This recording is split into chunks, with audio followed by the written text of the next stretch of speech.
Hey, what's up everybody? Hope you're having a good day. I'm hyped to release an awesome new product that we're calling Liquid Splashes Paint. Don't just think that this is for paint only though. You can use these for a lot of things like ink or slime or other liquids. There are 25 unique animations. They're completely pre-simulated and baked, so you can just drag and drop them into your scene and they're ready to go. They're an awesome motion design asset and they're really easy to use. They come with 3 different speed options. They have a base speed, a slow motion version, and also a custom version, which has a bit of a time ramp in it. All right, I'm gonna walk you through how to use these in Redshift and Octane quickly, but you can use them in any render engine or 3D application because they're Alembic files. So pick the asset you want and pick what speed you want. We'll just use a base speed. I'm gonna drag it into this scene holding shift so that it merges right in here. And there's a few settings you wanna make sure you change. Frame rate needs to be 24 and make sure that your project settings are 24 also. You can change the scale to meters. That's pretty good scale to start with. And then under optional data, we have quite a few different things embedded in this Alembic. So just turn on all of these, make sure they have check marks. That way it's gonna bring in all of this data. Once you hit OK, you'll see that we have our splash animation and it has a bunch of different tags on here. We have velocity tags and some vertex tags. And the one all the way to the right is a shader. And this is where you're gonna get your color data from in Redshift. But anyway, if you're a power user, you have all this different data to work with, but you can also just throw material on here with one color and it's gonna look great. So it just depends on what you wanna do.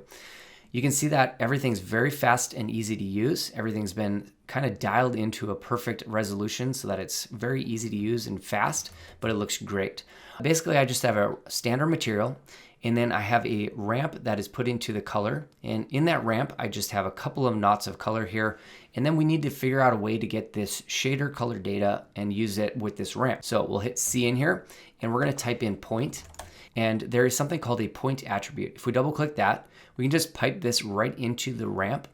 And in here we have one slot. It's very easy to use. It's just called attribute name. We're gonna drag this tag into here or type shader into here. And it's gonna pull the color data from this shader and it's gonna run it through this ramp. So now we can get our color data and it is just as simple as that. And like I said, it doesn't just have to be paint. You can also make this into sort of a slimy color if you wanted to. So this asset is very versatile in that way. Here we are in Octane, and the fastest way that I've found to do it is just to make a glossy or a diffuse material and then hit C and type in gradient. And there's a few different gradients. Just use the gradient OSL, add a couple knots of color in here and then pipe that into your diffuse and then change it to 3D linear. If you do that, you're gonna have some really great color variation in your paint as well. So if you want color variation, those are the ways to do it, which is very easy. Otherwise, you can just make a solid color and put it on there. So with just a few clicks, you have this really beautiful paint splash animation. Just look at that, that looks just awesome. So we're really, really pleased with how these turned out. They're really fun to use and they're really fast to work with as well. So go ahead and grab these over at thepixellab.net and thank you for supporting us while we continue our quest to make simulations even more fun for you to use in your work. All right, I hope you enjoy them. Thanks for checking out the Pixel Lab. Talk to you next time. Ciao.